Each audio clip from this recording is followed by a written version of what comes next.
and making decisions based on what is best for the interest of our fantastic country. In order to defeat the virus, we must continue to be very strong. Your resilience and spirit has been inspiring to everyone. Right now, this virus is attacking 149 countries, but everybody looks to us and they're watching us. And I'm very proud to be your president. I can tell you that. There's tremendous hope as we look forward and we begin to see the light at the end of the tunnel. Stay focused and stay strong, and my administration and myself will deliver for you as we have in the past. Let me provide you an update on critical preparations and supplies in our war on the virus. Through FEMA, the federal government is distributing more than 8 million N95 respirators, 14 million surgical masks, and many, many millions more under order, and they'll be arriving soon. 2.4 million face shields, 1.9 million surgical gowns, 13.5 million gloves, and more than 4,000 ventilators to the areas of greatest need have already been sent, and we have 4,000 being delivered to New York. The federal government is using every resource at its disposal to acquire and distribute critical medical supplies. The core element of this strategy is my executive order authorizing the use of the Defense Production Act, which has, as you know, already been activated actually a long time ago, quite a long time ago. Private companies are heeding our call to produce medical equipment and supplies because they know that we will not hesitate to invoke the DPA in order to get them to do what they have to do.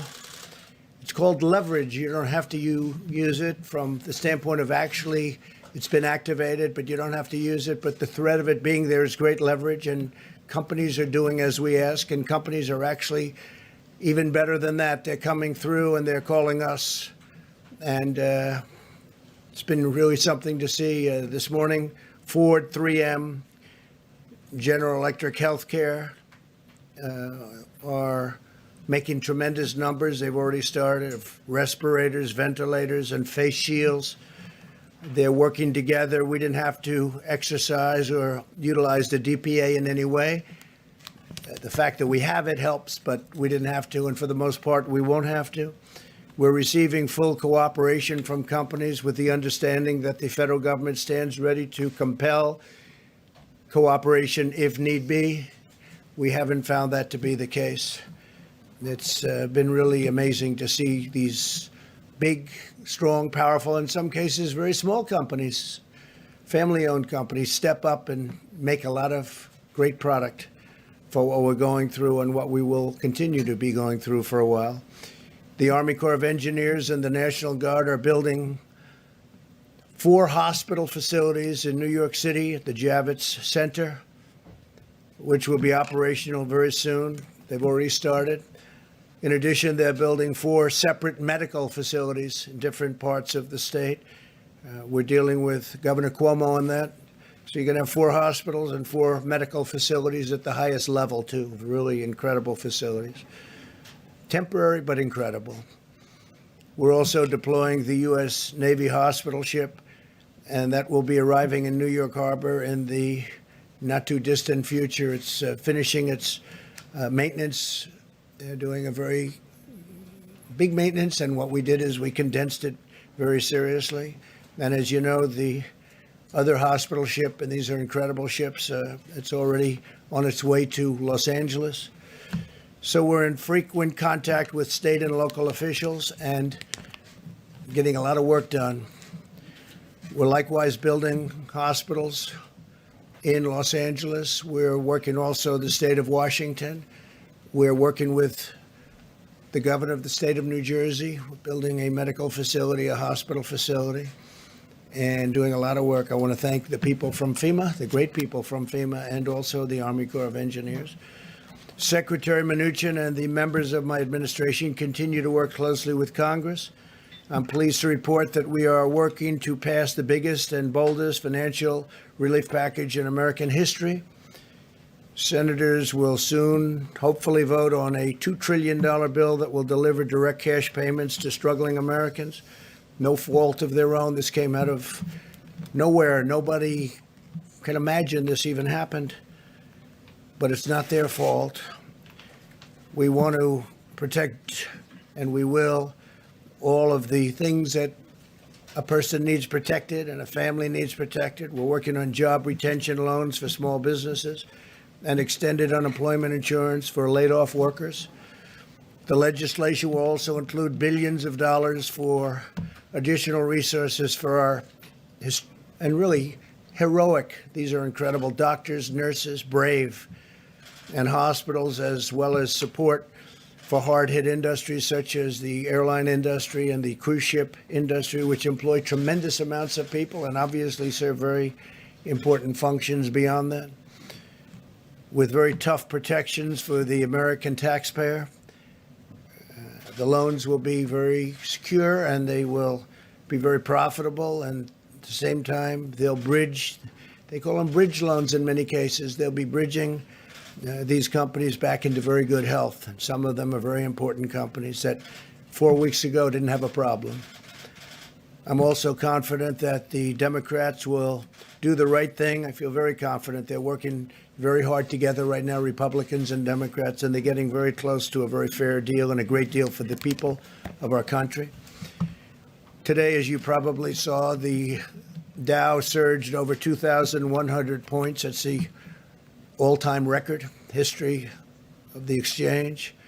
This is very encouraging, and I think part of the reason is they are looking at what is close to being passed, and I think a very big part of it is they see that we want to get our country open as soon as possible. They see we're working very hard on that. That's a very big factor, I think, in today's historic gain. The legislation developed in the Senate is the first step to restoring confidence and stability to America's economy as we look ahead to the time when we can carefully and responsibly reopen our country for business, and we hope that's going to be very soon. I want to assure Americans that we have a team of public health experts. We've gotten to know them as well as I know them. They're great people, incredible, talented. They love our country. Also, economists and other professionals working to develop a sophisticated plan to reopen the economy as soon as the time is right. One based on the best science, the best modeling, and the best medical research there is anywhere on earth. Our great people have been, especially when it comes to our public health experts and officials, have been helping other countries, dealing with other countries, constant touch with other countries, helping them out, because many of them have never seen anything like what's happening.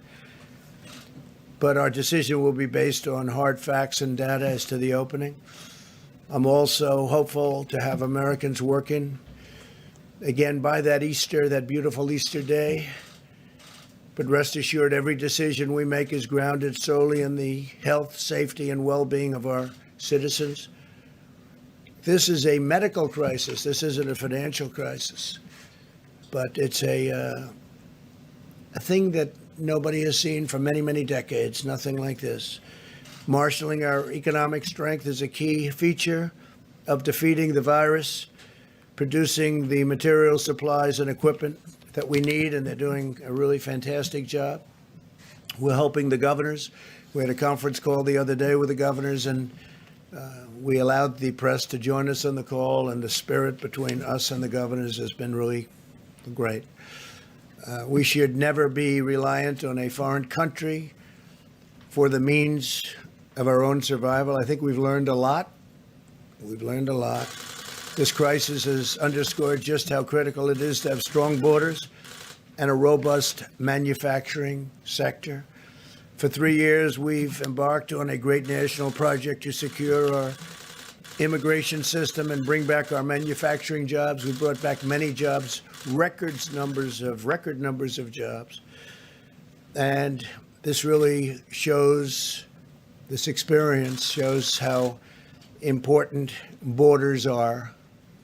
Without borders, you don't have a nation.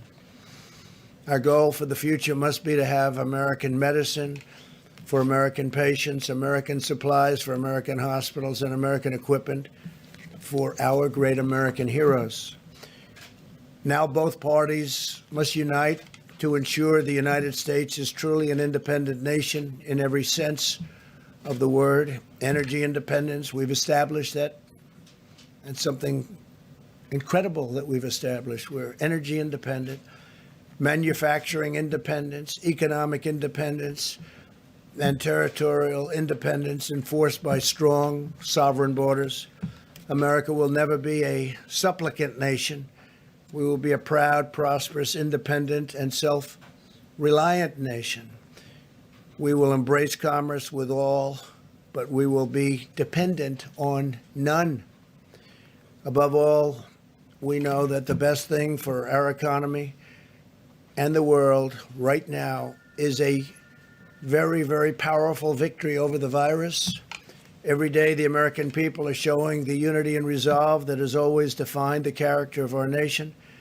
In New York, citizens are using 3D printers to make hundreds of face shields. They're making them by the hundreds. In Texas, businesses and churches are uniting to collect gloves and thermometers for hospitals. In the selfless actions of our amazing citizens, we're seeing enduring strength of our magnificent nation, a spirit that can never be broken, and a victorious future that can never be denied. It never will be denied. Now, what I'd like to do is perhaps ask a person who has really established herself as maybe the world's great expert on what she does. If I could ask Deborah to come forward and say a few words, and then I'll ask Tony to come up and speak, and then our vice president, and then we'll take a few questions, and we'll do it quickly, and we'll probably see you again tomorrow. So, Deborah, please. Thank you. Thank you, Mr. President.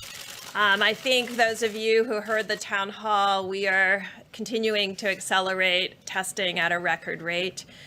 We now have 370,000 tests that have been done. The majority of those, over 220,000 in the last 8 days, which those of you who have been tracking the South Korea numbers put us equivalent to what they did in 8 weeks that we did in 8 days. This was made possible because of the HHS team working together, bringing together the strength of the FDA with the CDC and under the leadership of Secretary Azar. We're very proud of those numbers, but we know that we have to do more, and we continue to accelerate in testing to ensure that those who need the test are tested first and have access. As we talked about yesterday, we're working on the ability for people to take their own sample. That does not mean home testing. That means taking your own sample in the front of your nose with available swabs into normal saline that can be transported to the laboratories. That will allow and free up all of the drive-thrus to be very sparing on PPE, because you'll be able to do that with gloves rather than the full PPE outfits. This will allow for more of that PPE to be dedicated to our hospitals. I think those of you who are tracking this epidemic closely, like I am, you will begin to see that there is encouraging results coming out of Italy. We are impressed by the decreases that are seen in mortality, the number of people succumbing to this illness, and the number of new cases. Our new cases will continue to surge because we're still working on our backlog, although we will be in touch with the laboratories after this press conference to really find out how many are still in backlog and how many were run in the last 24 hours. Until we can get into a 24-hour cycle, we're going to have disproportional number of new cases compared to the actual new cases, and we will let you know when we've reached that equilibrium. Finally, and I know Dr. Fauci will talk about this further, we remain deeply concerned about New York City and the New York metro area. About 56% of all the cases in the United States are coming out of that metro area, and 60% of all the new cases are coming out of the metro New York area, and 31% of the people succumbing to this disease. It means, because they still are at the 31% mortality compared to the other regions of the country, that we can have a huge impact if we unite together. This means, as in all places, they have to be following the presidential guidelines that were put out 8 or 9 days ago, and this will be critical. But to everyone who has left New York over the last few days, because of the rate of the number of cases, you may have been exposed before you left New York. And I think, like Governor DeSantis has put out today, everybody who was in New York should be self-quarantining for the next 14 days to ensure that the virus doesn't spread to others, no matter where they have gone, whether it's Florida, North Carolina, or out to far reaches of Long Island. We are starting to see new cases across Long Island that suggest people have left the city. So this will be very critical that those individuals do self-quarantine in their homes over these next 14 days to make sure they don't pass the virus to others based on the time that they left New York. So if they've already are 4 days out, then it's just 10 more days. So I thank you if you help get that message out to others. Dr. Fauci? Thank you very much, Mr. President. Deb. I want to just talk very briefly about 2 or 3 things. First, the issue of testing and how that has really changed the complexion of the approach that we're going to be able to take. Testing was an issue. We had many questions of testing in this room for a number of times. Now that we literally have hundreds and hundreds of thousands of testing out there are a few things that we can do with that. One of the things is that when we make policy about what we're going to be doing with the rest of the country, particularly those areas that are not hot spots, we need to know what the penetrance of infection is there. So we need to put a light on those dark spots that we don't know. We have to act policy-wise on data, and we're going to be getting more data, a lot more data. The other thing is that the areas of the country that are not hotspots, that are not going through the terrible ordeal that New York and California and Washington State are going through, they still have a window of significant degree of being able to contain. In other words, when you test, you find somebody, you isolate them, you get them out of circulation, and you do the contact tracing. When you have a big outbreak, it's tough to do anything but mitigation. We have an opportunity now that we have the availability of testing to do that. So you're going to be hearing more about how we can inform where we're going, particularly because we have the ability to test. The second thing is I just want to reiterate what Dr. Birx said about New York. It's a very serious situation. They've suffered terribly through no fault of their own. But what we're seeing now is that understandably, people want to get out of New York. They're going to Florida. They're going to Long Island. They're going to different places. The idea, if you look at the statistics, it's disturbing. About 1 per 1,000 of these individuals are infected. That's about 8 to 10 times more than in other areas, which means when they go to another place, for their own safety, they've got to be careful, monitor themselves. If they get sick, bring it to the attention of a physician, get tested. Also, the idea about self-isolating for 2 weeks will be very important because we don't want that to be another seeding point to the rest of the country wherever they go. And then thirdly, just one comment about drugs and the testing of drugs. You know, you heard yesterday about drugs being out there that physicians on an off-label way can prescribe it to give people hope of something that hasn't been definitively proven to work, but that might have some hope. I don't want anybody to forget that simultaneously with our doing that, we're also doing randomized clinical trials on a number of candidates.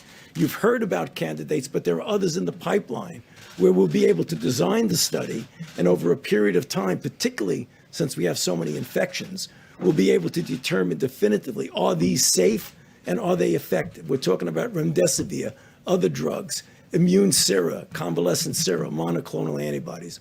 All of these are in the pipeline now, queuing up to be able to go into clinical trial. So I'll stop there and talk. Thank you, Tony. Good job. Larry, how about just a quick few minutes on how we're doing over at the Hill? Thank you, sir. We're gaining great progress on this Phase 3 legislation. Negotiations continue. We've had continued reports. I've been up there with Secretary Mnuchin. Secretary Mnuchin continues today with Chief of Staff Mark Meadows, checking in with the President. They're getting closer and closer. They expect to vote as soon as possible. I just want to walk through a couple of key points. This legislation is urgently needed to bolster the economy, provide cash injections and liquidity, and stabilize financial markets to get us through a difficult period, a difficult and challenging period in the economy facing us right now, but also to position us for what I think can be an economic rebound later this year. We started the year very strong, and then we got hit by the coronavirus in ways that probably nobody imagined possible. We're dealing with that as best we can. This package will be the single largest Main Street assistance program in the history of the United States. The single largest Main Street assistance program in the history of the United States. Phase 2 delivered the sick leave for individuals, hourly workers, families, and so forth. Phase 3, a significant package for small businesses. Loan guarantees will be included. We're going to take out expenses and lost revenues. As the President said, eligibility requires worker retention. We will maintain, the people eligible will maintain their payrolls during this crisis period. And on top of that, we will have direct deposit checks of roughly $3,000 for a family of 4, and that will bridge to enhanced plussed-up unemployment insurance benefits that will essentially take those up to full wages. This is 1, 2, 3, 4.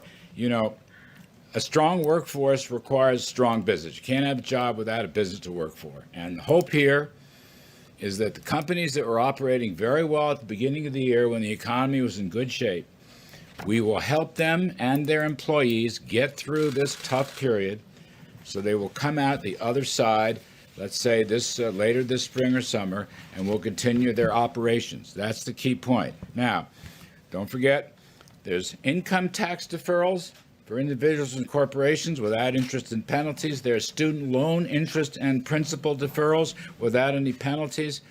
And finally, I want to mention the Treasury's Exchange Stabilization Refund.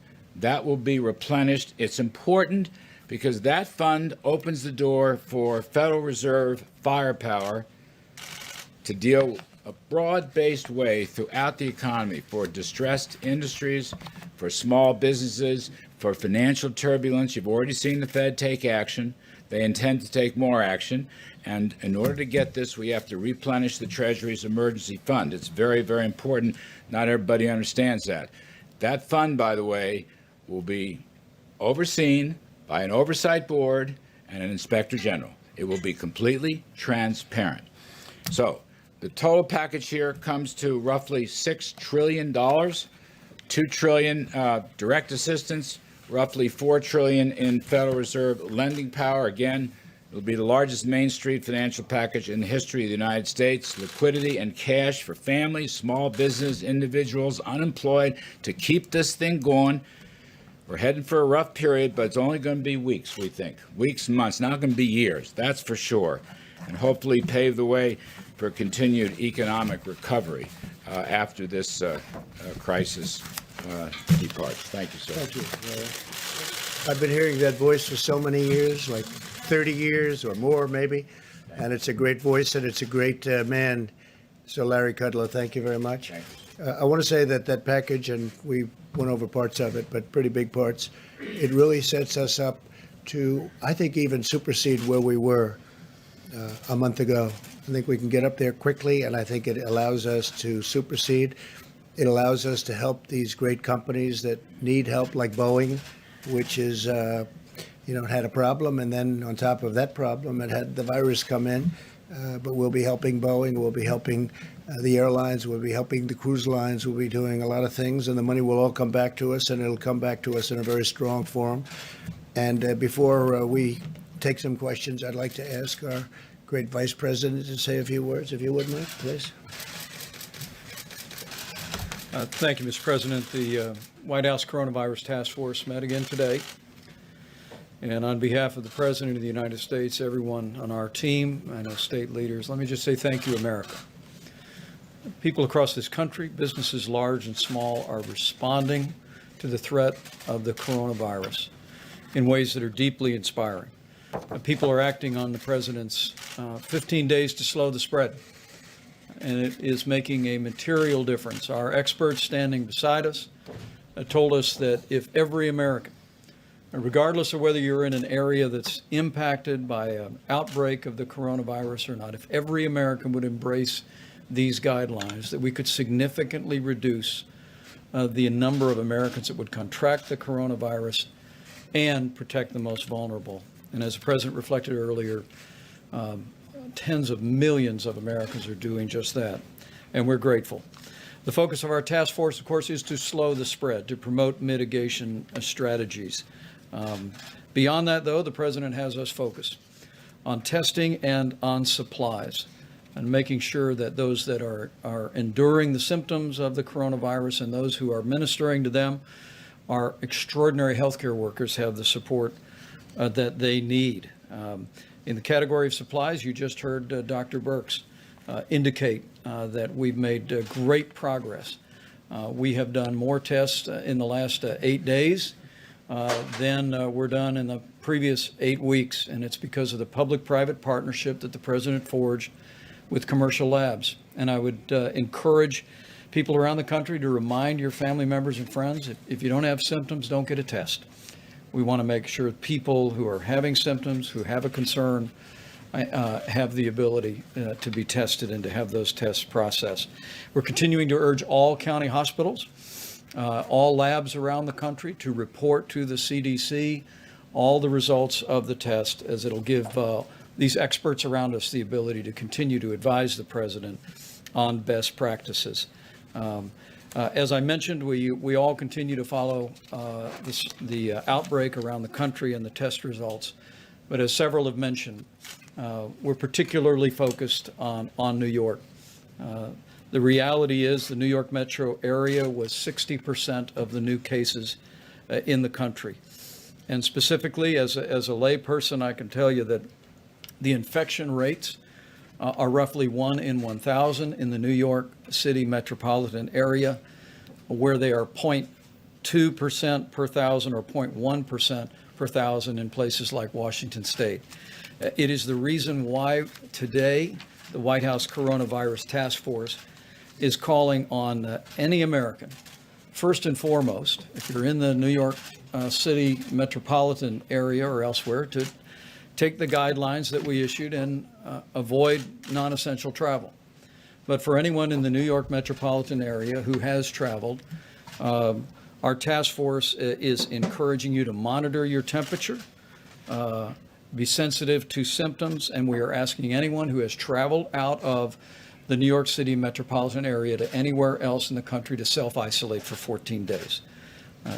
We have to deal with the New York City metropolitan area as a high-risk area. And for that reason, we're taking these steps and asking for the cooperation of the American people. Because of the spread in New York City, we will continue to surge resources. The President has described this. FEMA is coordinating with New York State for the arrival of the USS Comfort in just a matter of a few short weeks. Over the next 24 hours, more than 4,000 additional ventilators will be delivered to New York State as well. New York State has prioritized 3 alternative medical facilities, and at the President's direction, the Army Corps of Engineers is working on plans to build those facilities out. You've heard the President speak about the Javits Center, the addition of 1,000 beds, and we'll continue. I want the people of New York City and the greater New York City area to know that we're with you. We're going to continue to provide resources to support your state and local officials as they confront the spread of the coronavirus in that great city. On the subject of supplies, we had team meetings today at FEMA, which is working on identifying the critical personal protective equipment and ventilators. At this point, FEMA informs us today that they are distributing 7.6 million N95 respirator masks, more than 14 million surgical masks, and FEMA has already shipped 73 pallets of personal protective equipment to New York, 36 pallets of personal protective equipment to the state of Washington. We'll be meeting again tonight. As you know, the President stood FEMA's National Response Center up, and they are in the lead for the approach to the coronavirus, which is locally executed, state managed, and federally supported. And we'll continue to surge those resources and make sure that they're available. One last word, if I may. The President reflected on the response businesses around the country have brought to this moment. It truly is extraordinary. The President did initiate the Defense Production Act last week, but as the President has reflected many times, we will use the Defense Production Act if we need it to mandate production of critical supplies. But so far, no one has said no. And in fact, we see industry stepping up. The President mentioned Ford Motor Company working with 3M and GE Health to expand production of medical supplies. We heard that McDonald's is now offering curbside delivery to truckers who are unable to use the drive-through to pick up a Big Mac. And I spoke today, and the President spoke last week with Tim Cook of Apple, and at this moment in time, Apple went to their storehouses and is donating 9 million N95 masks to healthcare facilities all across the country and to the national stockpile. There is a level of generosity that I know is inspiring to the President, and it's truly inspiring to all of us who are working on the White House Coronavirus Task Force. The President's made it clear that he hopes, in weeks, not months, to be able to open up the country. But let me make one last encouragement to every American. We will get to that day quicker if every American will put into practice the President's coronavirus guidelines for our nation. 15 days to slow the spread. If every American will do this, I have no doubt that we will slow the spread, we will protect our most vulnerable, and we will heal our land. Thank you, Mr. very President. much. Mr. President, you just reiterated that you hope to have the country reopened by Easter. You said earlier you would like to see churches packed on that day. My question is, you have two doctors on stage with you. Have either of them told you that's a realistic timeline? I think we're looking at a timeline. We're discussing it. We had a very good meeting today. If you add it all up, that's probably 9 days plus another 2.5 weeks. It's a period of time that's longer than the original 2 weeks. So we're going to look at it. We'll only do it if it's good, and maybe we do sections of the country. We do large sections of the country. That could be too. But we're very much in touch with Tony and with Deborah. Who On suggested everything we're Easter? doing. Who suggested I that just day? thought it was a beautiful time. To be a beautiful time, a beautiful timeline. So that was It's a based great on any day. of the data? It was based on a certain level of weeks from the time we started, and it happened to arrive. Actually, we were thinking in terms of sooner. I'd love to see it come even sooner, but I just think it would be a beautiful timeline. John? Mr. President, if you look at what we've just seen in the last day or so, you've seen the number of known coronavirus cases in the country double in just 2 days. Another 95 people have died just in the last 24 hours. New York's governor is saying this is spreading like a bullet train across the country, and the governor of Louisiana is saying that his state may not be able to handle the cases that they're facing by early April. So what are you seeing in all of this that leads you to think Yeah, that we we're could working with all reopen of by them, sure. Easter or even earlier? Sure. We're working with all of them. We can be talking about large sections of our country because there are sections of our country that you didn't talk about that are doing unbelievably well. They have very little incidence or problem, very small numbers. It's very possible that they won't be ever subject to what's happening in New York. New York is definitely a hot spot. There's no question about it. And you know what we're doing in New York to try and help. And I think we're doing an incredible job. We're going to have the hospitals up quickly, the medical centers also quickly. But we'll just have to see. We have to follow it. We have to see. We're going to look at that curve. We're going to see when it starts coming down. And we'll do the best job that can be done. John, please. Question for you, Mr. President, Dr. Fauci, if we could. Just when looking at this idea of an Easter timeline, and I don't know that's probably flexible, what are the metrics by which you will make the decision as to whether you can say, yes, we can open up this area of the country, or no, we can't open up that area? I mean, will you be looking at disease numbers? Will you be looking at possible containment, isolation? What I will you think we'll be looking at a lot of things. We'll also be looking again at very large portions of our country. And I will be guided very much by Dr. Fauci and by Deborah and by some of the other professionals that work with both of you.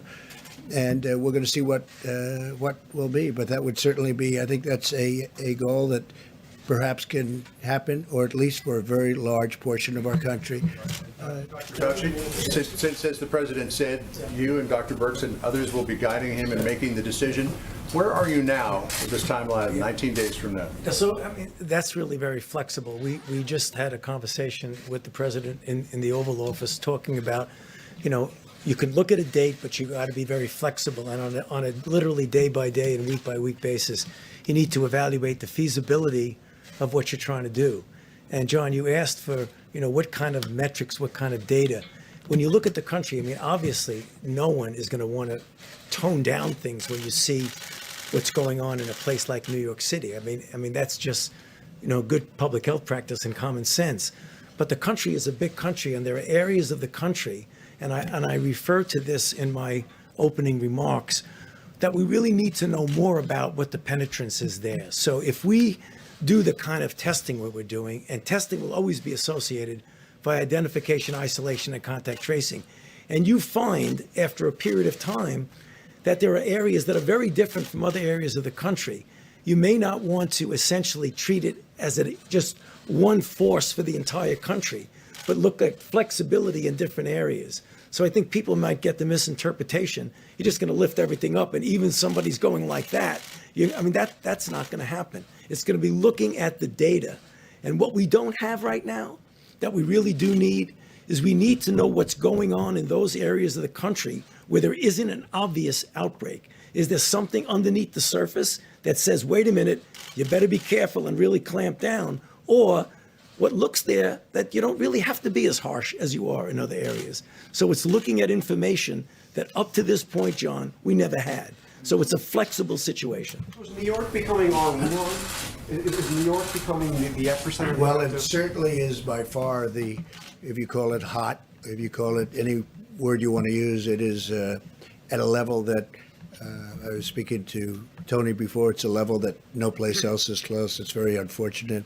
One of the things that's happened that we've done, I think, a really good job on, I think that it's something special what's happened is, I learned from Dr. Birx a little while ago when she said, I learned it actually this afternoon, in 8 days, because we kept hearing about South Korea, and they had a very tough time at the beginning, if you remember. In 8 days, we're doing more testing than they've done in 8 weeks. That's a tremendous turn. And with our testing, it's going exponentially. It's going up, up, up every day. So we're going to be able to do things with this very highly sophisticated testing. And it's also, the test itself is considered the best test. So on top of doing now more than anybody else, we have a very high quality test. That makes a big difference. It also makes a big difference even in terms of opening, because we're going to see those areas like the hot spots. But New York City definitely is a very hot spot. Steve? When you talk about areas that you could open up, what specifically are you looking at? What states? Are you talking about out west? Well, you or can talk Midwest or about South? Where the exactly? Farm Belt. Take a look at the Farm Belt. Take a look at areas out west. Look at big sections of Texas. I was talking to the great governor of Texas. They've done a fantastic job out there, but they have very big sections of Texas where, it's like numerous states, frankly. But we can have large sections of, if we want to do it that way, we can have large sections of the country open. I think it's very important that we start moving on that and start thinking about it, because our country wants to be open. Our people want it to be open, and they're raring to go. And I think it's one of the reasons that we're going to have a tremendous bounce back. I think it's going to go very quickly. Also, I want to thank, while I'm here, I want to thank Larry for the job he's done, Steve Mnuchin for the job he's done. If you look at Peter Navarro, he's sort of doing different things. He's really, he's a force in terms of getting masks and getting all of the ventilators and all the things. He's been fantastic, Peter. But I also want to thank Congress, because whether or not we're happy that they haven't quite gotten there yet, they have been working long hours. I'm talking Republicans and Democrats, all of them, the House, the Senate. I want to thank Congress because they are really trying to get there, and I think they will. And I'll see you all tomorrow. Thank you very much. Did Thank you you. give Governor Cuomo a heads up, Mr. President, about the quarantining for people who left New York? Did you give Governor Cuomo a heads up about quarantining people? We're talking to them about it. Did you have South Korea for that? What are you asking for, Mr. President? Is it wise to pack churches on Easter? Takes one person to contaminate a whole county.